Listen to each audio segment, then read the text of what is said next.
भारत माता की जय। मैं Ram Gopal Awasthi, founder biology trunk institute, civil lines, Kanpur से। जैसा कि आपको पता है एडमिशन टाइम चल रहा है और 10th पास और 12th पास स्टूडेंट्स अपने डॉक्टर बनने के सपने को पूरा करने के लिए किसी भी सिटी में या तो ऑफलाइन कोचिंग ज्वाइन कर रहे हैं या ऑनलाइन कोर्स परचेस कर रहे हैं। कुछ बच्चों को 25 में एग्ज़ाम देना होगा और फाउंडेशन वालों को 26 में एग्ज़ाम देना होगा। लेकिन क्या आपको पता है कि आपको किसी भी सब्जेक्ट में फिजिक्स, केमिस्ट्री, बायोलॉजी के किसी भी चैप्टर में किसी भी टॉपिक को कितना पढ़ना है? हम सब लगातार सुनते जा रहे हैं कि पेपर एनसीईआरटी से बनता है, लेकिन एनसीईआरटी में कोई टॉपिक कितना दिया गया है और हम जिस इंस्टीट्यूट में कोचिंग ज्वाइन किए हैं उस इंस्टीट्यूट के जो मॉड्यूल मिले हैं उसमें कितना लिखा है? हम एनसीईआरटी की लैंग्वेज पढ़ें कि मॉड्यूल की लैंग्वेज पढ़ें? हम एनसीईआरटी की इंग्लिश सीखें कि मॉड्यूल की इंग्लिश सीखें? ये कौन तुम्हें समझाएगा? तो तुम्हें कौन समझाएगा? The only one is Ram Gopal Awasthi sir, जिन्होंने ये अभियान चला रखा है कि मैं बच्चों तक सही इंफॉर्मेशन जरूर से जरूर पहुंचाऊंगा और मैं पूरा प्रयास भी कर रहा हूं। तो बच्चों, आज अपनी प्यारी सीरीज जिसका नाम है सावधान सीरीज, पुराने बच्चे सीख चुके थे, अब नए बच्चे भी सीख लें एनिमल किंगडम एनसीईआरटी से कितना पढ़ना है। आज मैं हर रात से पर्दा उठाऊंगा। मैं आज आपको एनसीईआरटी, मैं आपको मार्केट में जो मॉड्यूल चल रहे हैं वो, और मार्केट में बहुत सारे अच्छे बुक्स आई हैं, सबको दिखा दिखा के आज बिल्कुल क्लियर कर दूंगा कि आपको एनिमल किंगडम कितना पढ़ना है। तो शुरुआत करते हैं अपनी फर्स्ट स्लाइड से। कोई भी फाइलम हो बच्चा, एनिमल किंगडम में कोई भी फाइलम हो, फाइलम को हिंदी माध्यम के बच्चे संघ कहते हैं। एनसीईआरटी में या तो वो फाइलम बहुत ज़्यादा 8 लाइन्स, 10 लाइन्स, 13 या 14 लाइन्स, या बहुत ज़्यादा आप मान लीजिए 20 लाइन्स लिखा होगा। और वो भी सुन लो, फाइलम में जब एनसीईआरटी में फाइलम देखते हो तो मोस्टली जो लाइन्स होती हैं ये वो हाफ लाइन्स होती हैं।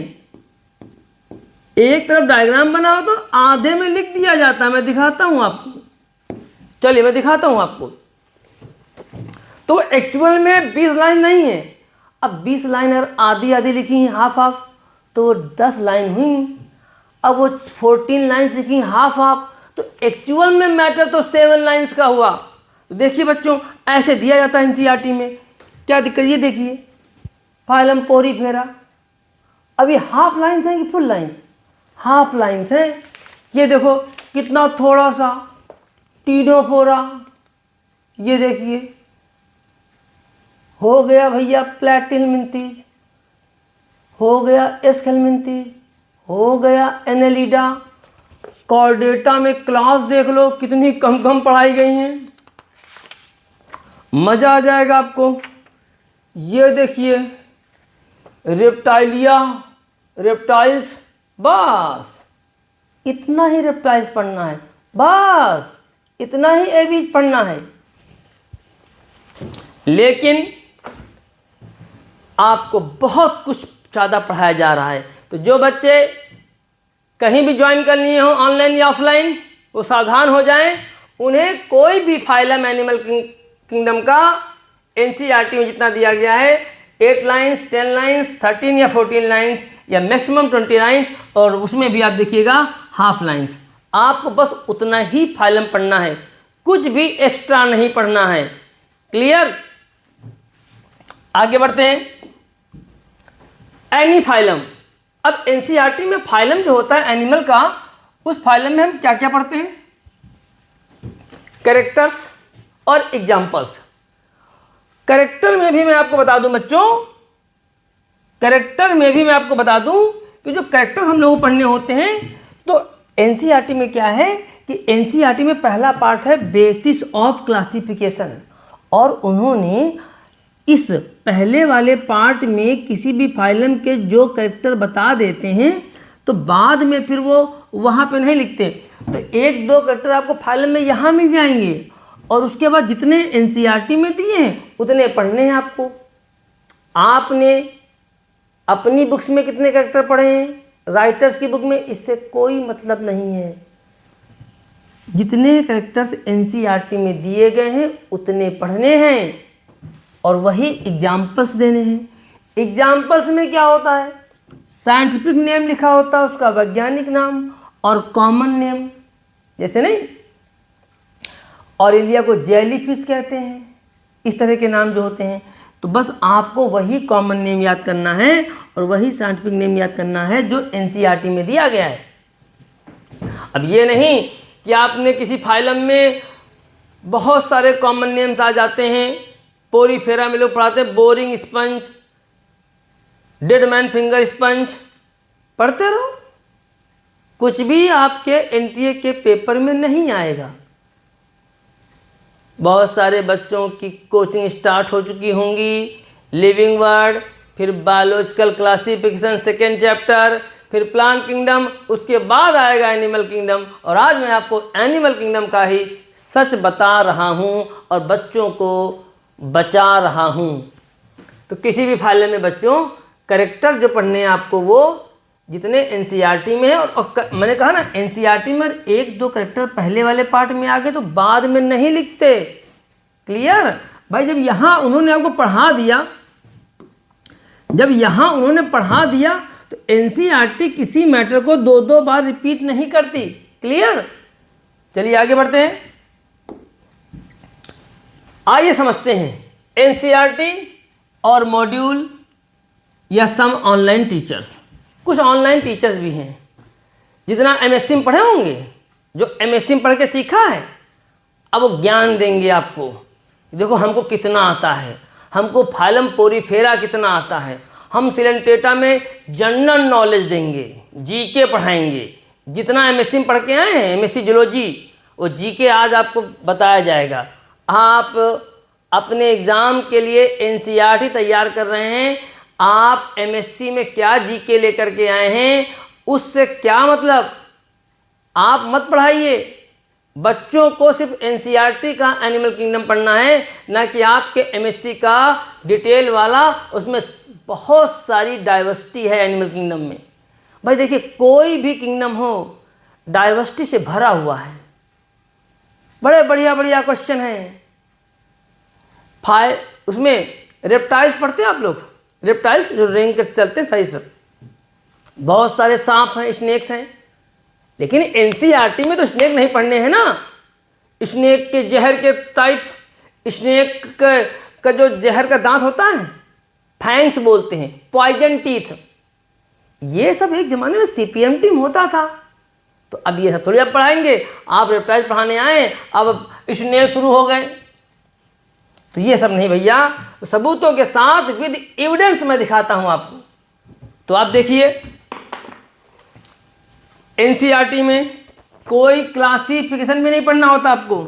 एक एक फाइलम देखिए, बड़े आराम से आप देखे जाइएगा।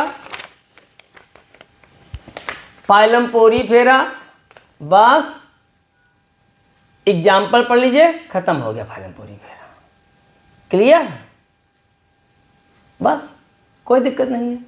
फिर आइए फाइलम सिलेंटेटा, ये देखिए 2-3 एग्जाम्पल्स, फाइजेलिया हो गया, डेम्सिया हो गया।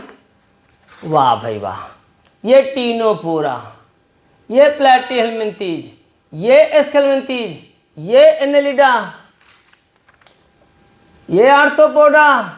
कोई क्लास पढ़नी है, नहीं पढ़नी है। मोलस्का, ये देखिए हेमिकॉर्डेटा, और कॉर्डेटा में क्लासेस भी देखिए कितनी कम कम। ये एवीज, ये रेप्टाइल्स, मैमेलिया में कुछ नहीं। ये है एनसीईआरटी। आइए बचा करके दिखाते हैं आपको मॉड्यूल। भाई किसी का नाम हम क्यों ओपन करें, आओ मेरे मॉड्यूल महाराज। भैया बच्चों को मॉड्यूल दिखा दें, क्यों किसी का नाम खोलें। लेकिन ठीक है, फंसते भी तो आप लोग हैं बड़ी बड़ी कोचिंग में, बड़ा नाम। जाओ बेटा, हमसे क्या लेना देना, जाओ बेटा पढ़ो जाके, वाह भाई वाह, ऐसे पढ़ाया जाएगा। और सुनो, एक एक फाइलम 2-2 दिन 3-3 दिन चल रहा। एनिमल किंगडम किसी कोचिंग में 15 दिन, किसी में 1 महीना। और जबकि मैंने पहले भी वीडियो बनाया था कि अगर 2 घंटे की क्लास प्रॉपर कोई टीचर ले एनसीईआरटी से नोट्स बनवाते हुए, तो मैक्सिमम 4 दिन में एनिमल किंगडम खत्म हो जाएगा, मैक्सिमम 4 डेज। आओ देखते हैं मॉड्यूल। मॉड्यूल किसका है ये ना दिखावें भाई, कुछ प्राइवेसी भी जरूरी है। आओ पढ़ो मॉड्यूल बेटा, ये है मॉड्यूल, ठीक है। पोरी फेरा पढ़ो। अब मॉड्यूल दिखा नहीं सकते किसी का नाम, तो बच बच दिखाना पड़ रहा। इस तरह के कैरेक्टर एनसीईआरटी में क्या लिखा होगा पता नहीं। बहुत सारे बच्चे, ये तो बॉडी वाल पढ़ो पोरी फेरा की, फिर पोरी फेरा के कैनाल सिस्टम पढ़ो, एस्कॉन साइकॉन लिकॉन। जिन जिन बच्चों ने पढ़ा होगा कुछ भी एनसीईआरटी में नहीं है। दुर्भाग्य है तुम्हारा कि बड़े बड़े नामों पर जाकर के आप फंस गए। पढ़ो एस्कॉन टाइप, अच्छा लिकॉन टाइप भी पढ़ो, खूब पढ़ो, आगे बढ़ो। है आगे कहाँ बढ़ोगे, 5-5, 6-6 साल लगेंगे नीट निकालने में। अब आया क्लासिफिकेशन, क्लास कैलकुलेशन, 3 क्लास होती हैं, कुछ भी एनसीईआरटी में नहीं है। पढ़ो बेटा क्लासेस, ये 3 क्लास पढ़ लो। ऐसे ही अब आओ निडेरिया पढ़ो डिटेल में, वाह भाई वाह। फिर मेडुसा में डिफरेंस पढ़ो, फिर उनके क्लासिफिकेशन पढ़ो, क्लास हाइड्रोजोआ क्लास पढ़ो, खूब सारी क्लास पढ़ो। ऐसे पढ़ो, ठीक है बच्चों, पढ़ो भाई, ऐसे पढ़ो और ले लो सिलेक्शन, अभी हो जाएगा सिलेक्शन, ठीक है। आओ थोड़ा सा कॉर्डेटा में दिखा दें आपको, है ना। कॉर्डेटा पढ़ लो भाई, क्लास रेप्टाइलिया पढ़ लो। फिर रेप्टाइलिया में भैया भी आपको सब क्लास और ऑर्डर पढ़ने हैं, है ना। ये सब मगरमच्छ से लेकर सबका ऑर्डर भैया पढ़ो, एवीज के भी क्लास पढ़ो, ऐसे पढ़ो। ऐसा कुछ भी एनसीईआरटी में नहीं है मेरे प्यारे बच्चों। सोचो, किसी भी फाइलम का कोई क्लासिफिकेशन नहीं है, no class no order, any phylum no classification, किसी भी क्लास नहीं। और आप बच्चों को बताएंगे क्लास, फाइलम पोरी फेरा की क्लास बताएंगे आप, प्लेटिहेल्मिन्थेज की क्लास पढ़ाएंगे आप, ट्रिमेटोडा, सेस्टोडा, कोई भी क्लासिफिकेशन नहीं है एनसीईआरटी में, ना ही आपको पढ़ना ना याद करना है। समझे बच्चों, आगे बढ़ते हैं। एनी फाइलम एग्जाम्पल भी ओनली फ्रॉम एनसीईआरटी। धोखा क्या हो रहा है, बहुत सारे एक्स्ट्रा कॉमन नेम्स पढ़ा दिए जाते हैं, क्योंकि एक फाइलम में इतने अजीबोगरीब एनिमल्स होते हैं, क्योंकि बड़े कॉमन नेम होते हैं। अब एनेलिडा में जाओगे तो फाइलम एनेलिडा में सी माउस, सी ये, सी है, बहुत सारे नाम आ जाएंगे। हमारे एनसीईआरटी में अगर 4 एग्जाम्पल दिए गए हैं, आप एनएमसी के सिलेबस को देखिए, उसमें क्या लिखा है। जो सिलेबस है सरकार का, नीट का, गवर्नमेंट का जो सिलेबस है, उसमें लिखा है कि किसी भी फाइलम के कैरेक्टर और बहुत ज़्यादा 2 एग्जाम्पल्स पढ़ लो। लेकिन यहाँ तो एक एक फाइलम के 10-10, 15-15 एग्जाम्पल्स पोरी फेरा में ऐसे पढ़ा जाता है। मैं दिखाऊंगा नहीं भाई किसका मॉड्यूल है। वाह भाई वाह, कितने एग्जाम्पल्स हैं। अब देखो एग्जाम्पल मैं बताता हूँ आपको, क्या ये एग्जाम्पल्स एनसीईआरटी में हैं? नहीं हैं, लेकिन बहुत सारे नाम हैं। आप देखिए कितने प्ले किसका नाम ले दें। पॉर्क टेपवर्म में ब्लैडर वर्म, बीफ टेपवर्म, सब पर डालो, समझे? ग्यूनिया वर्म, सरपेंट वर्म, आई वर्म, लोवा लोवा, विप वर्म, सब पढ़ो। कुछ भी इस तरह के नहीं हैं। एग्जाम्पल्स जो एनसीईआरटी में है वही आपको पढ़ने हैं मेरे प्यारे बच्चों। तो ऐसा आपको नहीं करना है, आपको केवल एग्जाम्पल्स भी एनसीईआरटी के पढ़ने हैं। मैं बार बार कह रहा हूँ, एक फाइलम को पढ़ाने में ज़्यादा से ज़्यादा 15 मिनट लगेगा, वो भी तब जब आप हर लाइन को नोट्स बनाएंगे और हर लाइन का आप एमसीक्यू क्वेश्चन बनाएंगे। मेरा पुराना वीडियो पड़ा हुआ है फाइलम पोरी, फिर आप देख सकते हैं। आगे बढ़ते हैं। सबसे बड़ी गलती, किसी भी फाइलम में किसी भी एनिमल स्पीसीज की लाइफ साइकिल या उसके बारे में नहीं पढ़ना है। कुछ वीडियोस मैंने देखे ऑनलाइन क्लास के, फाइलम सिलेंट्रेटा पढ़ाया गया और वहाँ पर फाइलम सिलेंट्रेटा में हाइड्रा महाराज पढ़ाए जा रहे हैं, हाइड्रा के बारे में बताया जा रहा है। लाइफ साइकिल कुछ भी नहीं, किसी भी फाइलम का किसी भी एनिमल की कोई लाइफ साइकिल या उसके बारे में जिक्र नहीं करना है, कुछ भी नहीं बताना है। जो कुछ भी एक्सप्लेन करेंगे आप, कैरेक्टर में जो एग्जाम्पल आया बस वहीं एक्सप्लेन कर दीजिए। तो किसी भी फाइलम में किसी भी एनिमल स्पीसीज, जैसे कोई भी फाइलम आप पढ़ रहे हैं और वहाँ पर कोई एनिमल स्पीसीज आ गई और आप उसके बारे में बताने लगे, ऐसा नहीं करना है। कोई भी लाइफ साइकिल या कोई भी कुछ भी नहीं है, और ये बहुत बड़ी गलती हो रही है। और हो सकता है किसी के मॉड्यूल में किसी एनिमल्स की लाइफ साइकिल हो, जैसे नहीं बच्चे कहते हैं हम फाइलम प्लैटिहेल्मिन्थीज में टेपवर्म पढ़े और ये तक पढ़े, उसके बाद एक होता है लिवर फ्लूक, फैसियोला हिपैटिका पढ़े। फैसियोला हिपैटिका में बच्चों को जितने वर्म पाए जाते थे उसकी लाइफ साइकिल में, मिरासीडियम, रेडिया, सर्केरिया, मेटासर्केरिया, स्पोरोसिस्ट, सभी लार्वा के नाम लिखा दिए गए। और मैं आपको बता दूं, किसी भी फाइलम में किसी भी फाइलम में आप सोचिए किसी भी लार्वा का नाम नहीं दिया गया है एनसीईआरटी में। एनसीईआरटी में जब पढ़ाया गया रिप्रोडक्शन तो वहाँ पे लार्वा के नाम नहीं दिए गए हैं। तो किसी भी लार्वा का कोई नाम नहीं याद करना है आपको। हर फाइल, जिस फाइलम में जायगोट से सीधा एनिमल नहीं बनता, लार्वा बनता है, तो बहुत सारे फाइलम हैं, इसमें बहुत सारी लार्वल स्टेज आती हैं, बहुत सारी आती हैं भाई, समझे?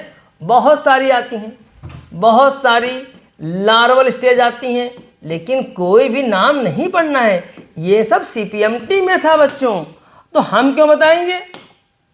हम क्यों बताएंगे भाई? तो हमें तो नहीं बताना चाहिए। तो आप उतना ही फाइलम पढ़ें जितना आपके एनसीईआरटी में है। क्लियर बच्चों? आगे देखिए, अब बहुत ध्यान से देखिएगा, बड़ा मजा आएगा। आप जानते हैं वर्टिब्रेटा में क्लास मैमेलिया होती है। मैमेलिया, मेरे प्यारे बच्चों, हिंदी माध्यम वालों, स्तनधारी, हम लोग मैमेलिया ही हैं। क्लास मैमेलिया में फिर 3 टाइप्स के मैमल्स होते हैं, प्रोटोथीरिया, मेटाथीरिया, यूथीरिया। हम लोग ये वाले हैं। इसमें कंगारू आता है और इसमें वो मैमल आते हैं जिनकी फीमेल अभी जो है अंडे देती हैं, ओवीपैरस। ये दोनों हैं विवीपैरस।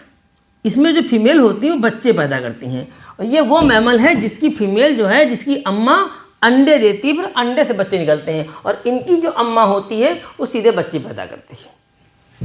ठीक, क्या एनसीईआरटी में है? क्या प्रोटोथीरिया है एनसीईआरटी में? क्या एनसीईआरटी में इसका ऑर्डर मोनोट्रिमेटा है? क्या डिटेल स्टडी है प्रोटोथीरिया की? क्या डिटेल स्टडी है मेटाथीरिया की? और यूथीरिया में 16 ऑर्डर आते हैं। जैसे हम लोग का ऑर्डर प्राइमेटा, इंसेक्टिवोरा, व्हेल का सिटेशिया, बैट का कैरोप्टेरा, 16 ऑर्डर के नाम एग्जाम्पल। ऐसा कुछ भी एनसीईआरटी में नहीं है, और अगर किसी बच्चे को पढ़ाया जाए तो आपके साथ धोखा हो रहा है, सावधान हो जाइए। और वो बच्चे जिन्हें 5 मई को एग्ज़ाम देना है, चाहे वो प्रयागराज के हों, चाहे वो गाज़ियाबाद के हों, चाहे वो नोएडा के हों। मैंने यही 3 नाम क्यों लिए? रीज़न है बच्चों, हमारे सोशल मीडिया के ऐड के थ्रू बहुत सारे बच्चे प्रयागराज के में संपर्क में आए। प्रयागराज में बहुत सारी कोचिंग्स हैं, नोएडा में, गाज़ियाबाद में बहुत सारी कोचिंग्स हैं, और उन कोचिंग्स में बच्चों ने जो भी पढ़ा है और हमारे साथ डिस्कस किया है, इसलिए मैंने उनका नाम लिया कि 5 मई को एग्जाम देने जा रहे हैं बच्चे, और ये सब वो पढ़े थे। ऐसा कुछ भी उन्हें नहीं पढ़ना था। मैं आपको दिखाता हूँ बेटा कि मैमेलिया एनसीईआरटी में कितना है। हाँ, थोड़ा सा आप इंट्रो दे दोगे। देखो, आप, मैं ये नहीं कहता, बस इतना बता दो कि मैमेलिया 2 तरह के होते हैं, ओविपेरस, विविपेरस, अंडे देने वाले मैमल और बच्चे देने वाले मैमल। उसके बाद उनके एग्जाम्पल दिखा दो और आगे बढ़ जाओ। भैया इतना सिलेबस है, वही बच्चा पढ़ ले। देखो बच्चों, मैमेलिया, बच्चे भी कहेंगे सर बढ़िया एनसीईआरटी ही दिखा देते हैं।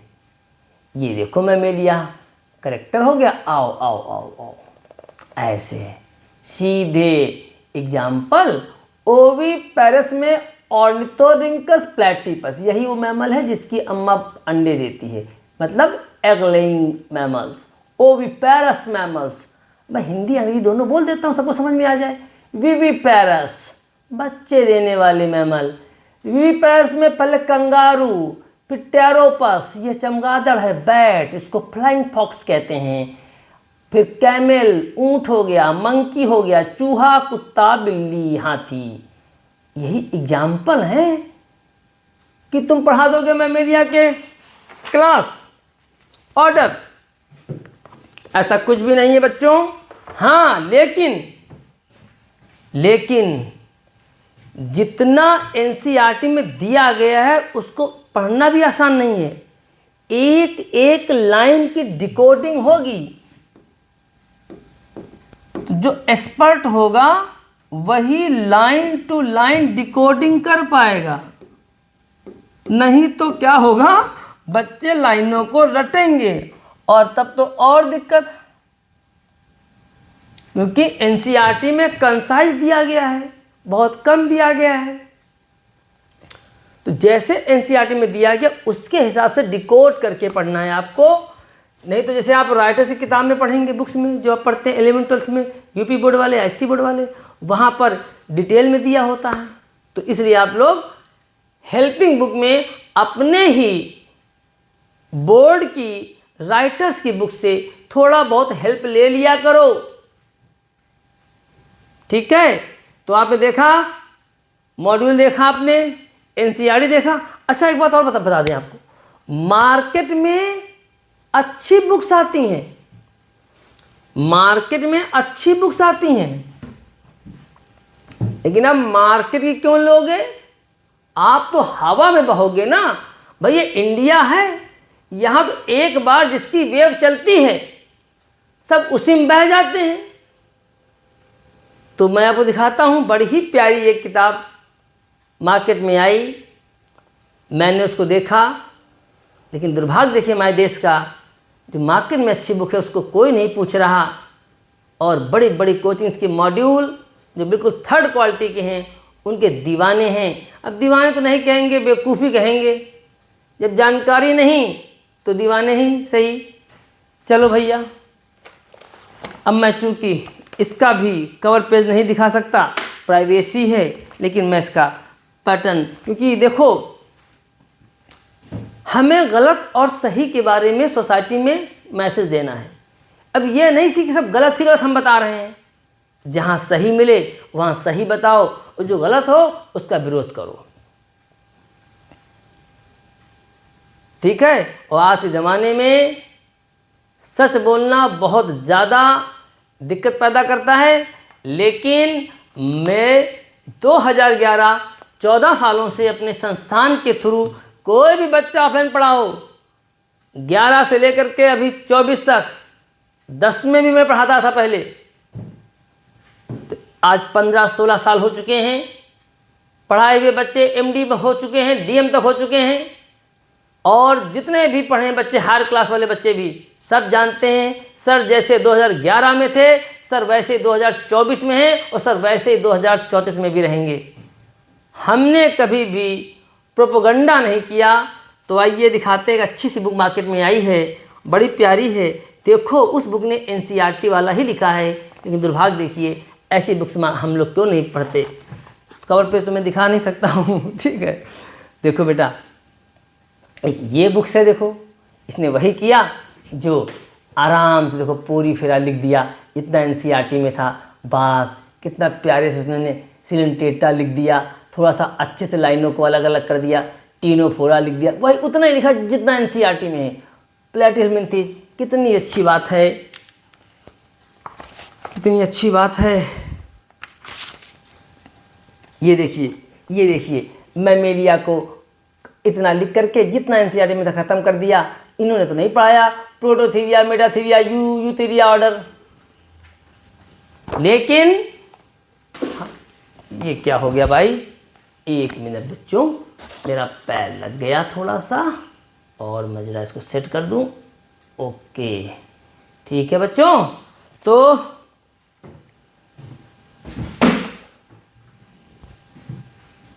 सब कुछ है मार्केट में, अच्छा भी और बुरा भी। हम अच्छे तक पहुंच नहीं पा रहे हैं, बुरा हम तक बहुत जल्दी पहुंच जाता है, और इसके लिए सिर्फ और सिर्फ आप ही रिस्पॉन्सिबल हैं। बड़े बड़े अच्छे गार्जियन, मैंने बताया था आपको कि doctors, engineers, advocates, head master साहब, प्रिंसिपल साहब, जो खुद इस तरह के प्रोफेशन में हैं, अगर वो लोग नहीं समझ पाए कि एजुकेशन टीचर देता है, बिल्डिंग नहीं, इंफ्रास्ट्रक्चर नहीं, तो फिर एक आम आदमी को हम क्या कहेंगे, किसान को क्या कहेंगे, जवान को क्या कहेंगे, मजदूर को क्या कहेंगे। कोई ना कोई गार्जियन, डॉक्टर, इंजीनियर सब देख रहा होगा, बस सुबह की चाय पीते हुए पेपर खोला, ऐड देखे, और ऐड में भी सही से नहीं देखा, बस बहुत सिलेक्शन हुए, चलो उसी कोचिंग में, सिंगल डेमो नहीं, 2.5 लाख फीस, लेकिन दिला दिया एडमिशन, फीस पहले ही जमा हो गई, समझ में नहीं आया बच्चे को, अब कुछ नहीं कर सकते, बाद में रोते हुए हमारे यहाँ आते हैं। मतलब आज तो ये दशा हो गई है कि स्मार्टफोन हाथ में है। मैं आगे बढ़ूं फिर अपनी बात कहूं, मैं तो अपनी बात जरूर कहूंगा। चलिए, तो जैसा कि बच्चों आपने देखा, कुछ चीज़ें मैं आपको फिर से दिखा रहा हूँ, ठीक है। 1 मिनट देखिएगा आप लोग, फिर अभी अपनी बात करेंगे हम। ये कुछ भी नहीं था, ऐसा कुछ भी आपको नहीं पढ़ना था, आपने देखा। उसके बाद फिर ये भी कुछ नहीं करना था आपको, केवल एग्जाम्पल NCERT वाले, किसी भी फाइल में कोई भी क्लासिफिकेशन नहीं है, नो क्लास नो ऑर्डर। मेरे कान प्रवासियों, आप कहीं पढ़ रहे होंगे और आपको पढ़ाया गया है तो बहुत अच्छी बात नहीं है, और मैंने आपको दिखाया भी। एनीफाइलम NCERT में 8 लाइन, 10 लाइन, 13, 14, 20 लाइन, वो भी हाफ लाइन्स, उतना पढ़ना होता है। और आगे अपने बात पर, हम एक बात कह रहे थे, सुनिएगा। सोशल मीडिया पर सभी हैं कोचिंग वाले, और सोशल मीडिया गूगल पे आप जब सर्च करोगे बेस्ट नीट कोचिंग या कोचिंग इन कानपुर, तो सभी कोचिंग का नाम आएगा। लेकिन आंखों पे तो वो पट्टी चढ़ी हुई है कि हाथ में स्मार्टफोन, उसका नाम होता है स्मार्टफोन, लेकिन जिसके हाथ में है वो स्मार्ट नहीं है। फोन स्मार्ट है, लेकिन जो लिए है वो गंवार है। स्मार्टफोन उसका नाम है। अरे स्मार्टफोन तुम्हारे हाथ में था, तुम चाहते तो उस फोन पर सर्च कर सकते थे, लेकिन नहीं, आप तो बस माइंड मेकअप कर लिया कि सुबह जो अखबार में छपा था 2 पेज का कोचिंग का ऐड, जिसकी पूरे इंडिया में 300 ब्रांचें थी। अगर एक ब्रांच से एक बच्चा सेलेक्ट हुआ तो 300 बच्चे हो गए, और हमारा बच्चा तो अपने शहर की उस एक ब्रांच में जा रहा है, वहाँ कितने सिलेक्शन हुए किसी ने नहीं पता किया। पता चले कि जिस शहर में उसकी ब्रांच थी उस ब्रांच में 500 बच्चे थे, सिलेक्शन एक नहीं हुआ। तो आपका बच्चा तो उस ब्रांच में पढ़ेगा ना कि। तो यही कहानी है कि कम से कम अपने हाथ में जो स्मार्टफोन था, इसका नाम स्मार्टफोन है, तो स्मार्टनेस तब होती जब आप उसमें सर्च करते। हो सकता है मेरी बात कुछ गार्जियंस को बुरी लग रही हो, लेकिन आप बताइए मैं सही कह रहा हूं गलत। कानपुर ही शहर की बात नहीं है। पिछली बार आपको पता है, पिछली बार नीट टॉपर और जेईई दोनों का टॉपर आंध्र प्रदेश की एक लोकल कोचिंग से आया। बड़ी बड़ी हजारों करोड़ वाली कोचिंगें टॉप बच्चा नहीं दे पाई। आंध्र प्रदेश की एक कोचिंग, शायद उसका श्री चैतन्य नाम था जहां तक मुझे याद आ रहा, वहां से आ गया। विश्वास मानिए गार्जियन को बच्चों को नाम तक नहीं पता होगा कि 2023 में नीट टॉपर जेईई टॉपर किस कोचिंग से आया है। नहीं पता हो किसी को। हो सकता है बहुत सारे बच्चों को तो यह पता हो कि जो ब्रांडेड कोचिंग उनसे आया हो, नहीं आया था। आंध्र प्रदेश की शायद कोचिंग थी कोई, वहाँ से आया था। मेरे कहने का मतलब वही था कि जब आपका माइंड ही मेकअप हो जाता है, आपने एजुकेशन आपके बच्चे को एक अच्छा टीचर देगा, ना कि बिल्डिंग, ना कि वो अंपायर जो खड़ा किया गया है कोचिंग्स का, बिजनेस का। आखिरी में मैं एक ही बात कह करके अपनी बात समाप्त करूंगा कि आपको आज जो एनिमल किंगडम के बारे में सच बताया गया, तो जो बच्चे इस साल स्टार्ट कर रहे हैं वो बच्चे बस उतना ही पढ़ें। और मेरा सभी टीचर से भी हाथ जोड़कर प्रार्थना है कि बच्चों के विश्वास को मत तोड़ो। नीट एग्ज़ाम 11-12 की एनसीईआरटी पर बेस्ड एग्ज़ाम है, उसे पढ़ाइए। बच्चा मेहनत करेगा, एक साल में नहीं तो 2 साल में, तो बहुत ज़्यादा 2 साल हो सकता है बच्चे को लग जाएं। लेकिन ऐसा तो नहीं होना चाहिए कि बच्चे को 7 साल, 8 साल, 9 साल लगें। ये सब हम लोगों का काम है। हम लोग बच्चों को बताएं कि कितना पढ़ना है, क्या पढ़ना है, क्या नहीं पढ़ना है। आशा करते हैं बहुत सारे टीचर बता भी रहे होंगे, लेकिन मॉड्यूल के नाम पर अगर बच्चे को हम बहुत एक्स्ट्रा सिलेबस देंगे तो सही नहीं है। तो आज के वीडियो से आपने क्या सीखा बच्चों? क्या सीखा आपने सीखा कि कोई भी एनिमल किंगडम होगा, उस एनिमल किंगडम में हम उतना ही पढ़ेंगे जितना एनसीईआरटी में। तो बच्चों आशा करते हैं कि आपको जो लगातार ये इन्फॉर्मेशन दी जा रही है कि आपको नीट की तैयारी करने जा रहे हैं और आपको एनसीईआरटी पढ़नी है, किसी भी मॉड्यूल में अगर एक्स्ट्रा छपा है तो मॉड्यूल खराब है। और अगर मॉड्यूल में एनसीईआरटी का ही दिया गया है और वो भी लेकिन एनसीईआरटी न छपी हो, कि पता था जैसे एनसीईआरटी में लिखा है वैसे छाप दिया गया है, कुछ पॉइंट वाइज हो उसको, मतलब जैसे आपने देखा मार्केट में एक बुक कितनी अच्छी थी, मैंने दिखा ना आपको मार्केट में कितनी अच्छी बुक थी, इस तरह की हो तो कितना अच्छा हो। और आशा करते हैं आप लोग इन सभी बातों को मानते हुए अपने डॉक्टर बनने का सपना जरूर पूरा करेंगे। वीडियो के अंत में मैं आपको महान शख्सियत डॉक्टर एपीजे अब्दुल कलाम की एक बात बताते हुए जा रहा हूं, सभी लोग ध्यान से सुने। वो हमेशा कहते थे, great building and great infrastructure can not develop a better education but a teacher can do.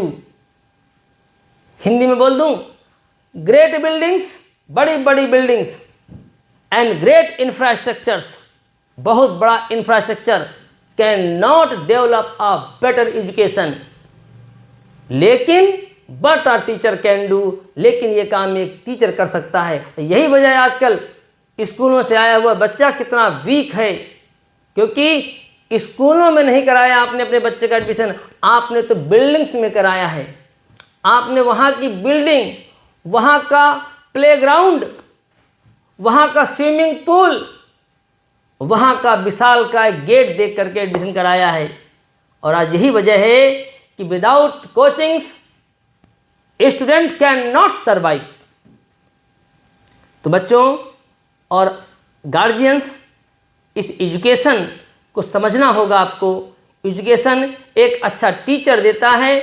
मेरे पास ये डिजिटल बोर्ड लगा हुआ है, अगर मैं इसको हटा करके व्हाइट बोर्ड लगा दूं और व्हाइट बोर्ड को हटा करके ब्लैक बोर्ड लगा दूं, तो क्या मैं बदल जाऊंगा? मैं जैसे इस डिजिटल बोर्ड पर पढ़ा रहा हूं, ठीक वैसे मैं व्हाइट बोर्ड पर भी पढ़ाऊंगा, ठीक वैसे ही मैं ब्लैक बोर्ड पर भी पढ़ाऊंगा। तो बताइए, ये बोर्ड इंपॉर्टेंट है या टीचर? टीचर इंपॉर्टेंट है। इसलिए अभी भी वक्त है, बहुत सोच समझकर आप चाहे स्कूल सेलेक्ट करें या कोचिंग। अगर आपके हाथ में स्मार्टफोन है तो स्मार्टफोन की भी बहुत बड़ी ताकत होती है कि वो आपको सही जगह पहुंचा सकता है। आप लोग स्मार्टफोन के थ्रू जब बहुत सारी शॉप्स को पता कर सकते हैं, तो आपका उत्तरदायित्व है कि आप अपने ही क्षेत्र की कोचिंग को भी पता करें और वहां जाकर के बात करें, बच्चों को एडमिशन दिलाएं। और बच्चों, आपको तो सिर्फ इतना करना है कि आपको केवल बायोलॉजी ट्रंक के वीडियोस देखते रहना है। कोई तुम्हें एक्स्ट्रा नहीं पढ़ा पाएगा जब तक राम गोपाल सर जिंदा हैं, और हम आपका साथ निभाते रहेंगे।